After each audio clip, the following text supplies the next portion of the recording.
Hi guys! Welcome to our channel. About there's a half.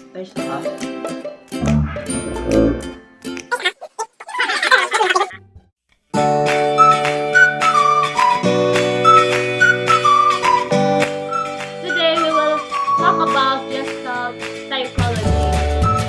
Under in the gestalt psychology, those are three: the gestalt principles, sight learning, and lifestyle.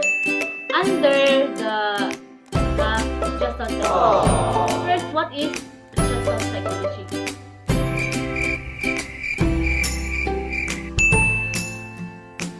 Gestalt psychology was the forefront of the cognitive psychology. It served as the foundation of the cognitive perspective of learning. It proposed the external and mechanistic focus of behavior, and also it considered the mental processes and products of personality. Okay. Under the gestalt psychology, we will tackle the principle, gestalt principle. In the gestalt principles, there are six laws. Those are law of proximity, law of similarity, law of closure, law of good continuation, law of fragment, and law of figure or ground. And another, the life space. In the life space, there are two under there. The inner forces and the outer forces. There are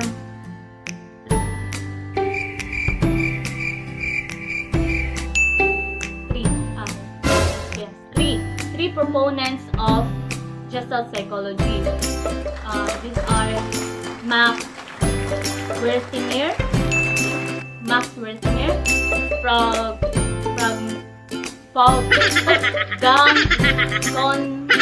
Wolfgang Koltier, and Kurt Kofka.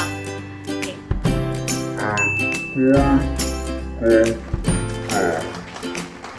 Kurt Kofka.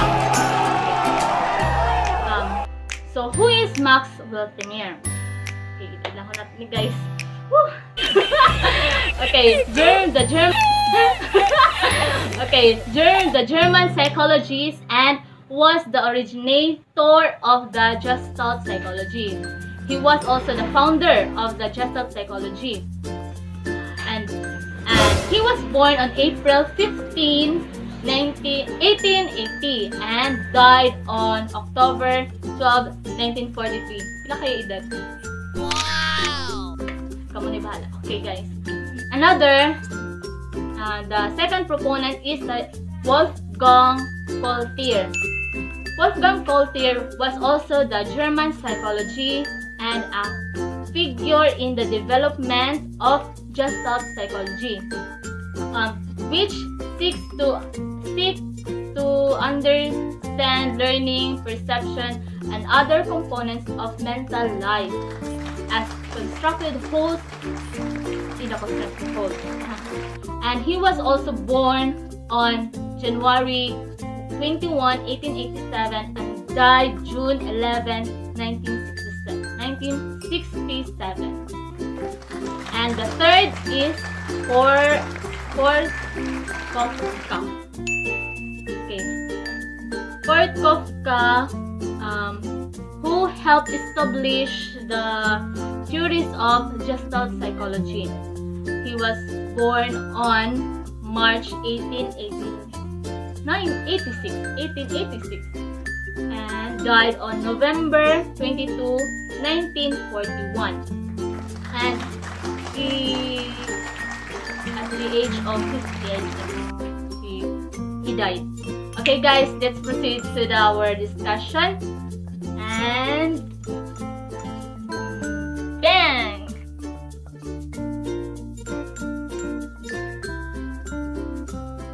And now, we're going to discuss to you the 6th principle of Gestalt psychology. First principle, which is the law of closure. The second principle is the law of good continuation. The third principle is the law of proximity. The fourth principle is the law of similarity. The fifth principle is the law of good pregnancy or pregnance. And the last principle, which is the law of figure or ground. Okay, now let's start our discussion, which is, and now we are going to discuss the first principle, which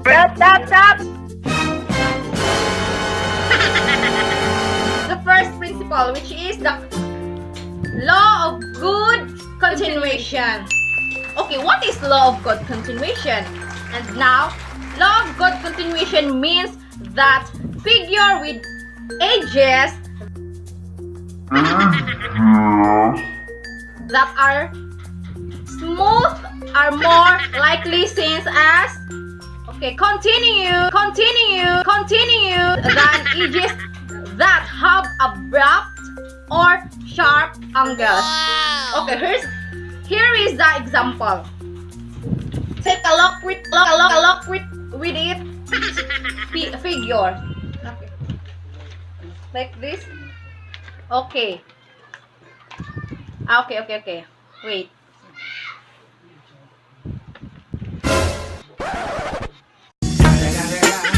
It's the motherfucking Eagle Double G. Snoop Dogg. Okay. In this figure, the top branch is seen as continuing the first segment of the line. This one. Have you seen it? Okay.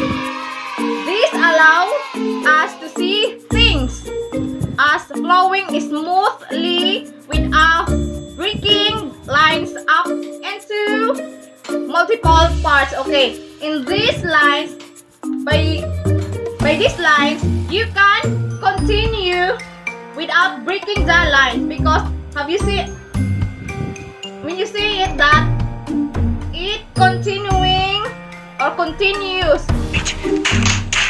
up to the end without breaking the line. You can continue. Help me. Okay, I have an idea. In this figure, as you can see a first line over here, and as you can see this second line. Law of good continuation means that you can add one to two or three another lines without adding another line back. Okay, next is So now I'm going to discuss to you the second principle, which is the law of good closure. So law of good closure means tend to fill the gaps or close the figures we perceive. So I have here an example. Here, using a broken line is still by the use of our brains, we can still see it as a whole. So I hope that you understand what is the law of closure means. Closure. The next is the law of proximity.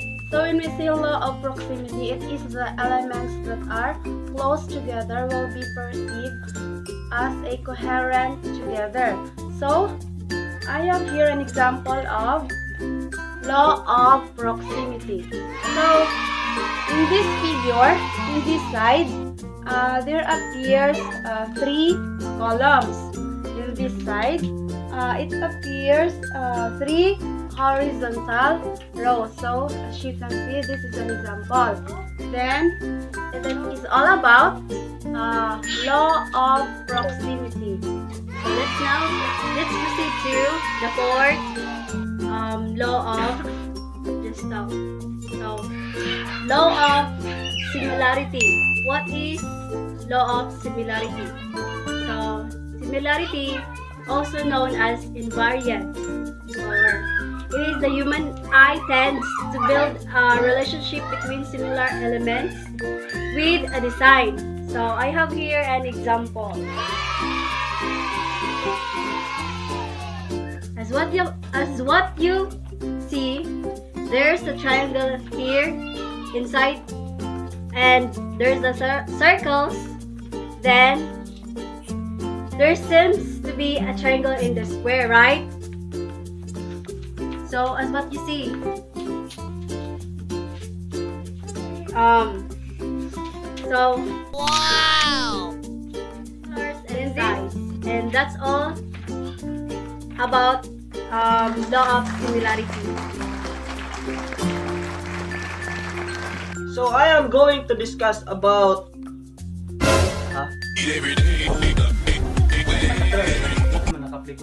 So I am going to discuss about the law of good pregnancy and the law of figure and ground, and he will discuss the Gestalt principle and the teaching learning process.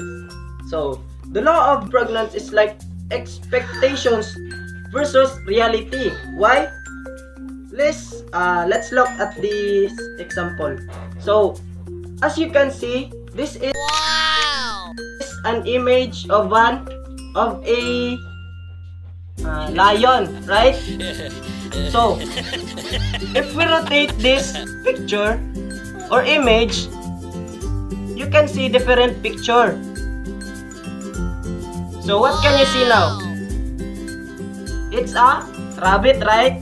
So that is my example about law of good pregnancy. So let's proceed to the law of figure ground. So law of figure and ground states that we can distinguish an object, the figure of the rule, from the background. So this is my example about that. As you can see, if you focus on the center, you see like an image of a cup. But when you focus on the both sides, you see like a two persons doing face to face, right? So that is law of figure and ground. So next is the Gestalt principle. So what is Gestalt principles? It is by theory by Kurt Lewin. So he said that individual has inner and outer forces. So what is inner and outer forces? It is a model shows that there are forces developed both within the person from the person environment that cause him or her to behave in certain ways. So for information is by Kurt Lewin theory, which is the light and space. What is insight learning? Insight learning adheres to the idea of Gestalt psychology of learning, taking place by discovery or insight. You can solve problem and it is a tool to solve any problems that comes in our life. So this studies of those proponents is very bang. Hi guys! That's all about Gestalt psychology. I am Riza. I am Riza. I am Christine. I am Mary Rose. I am Elaine. I'm Alvin. I'm Melvin. And we are the GG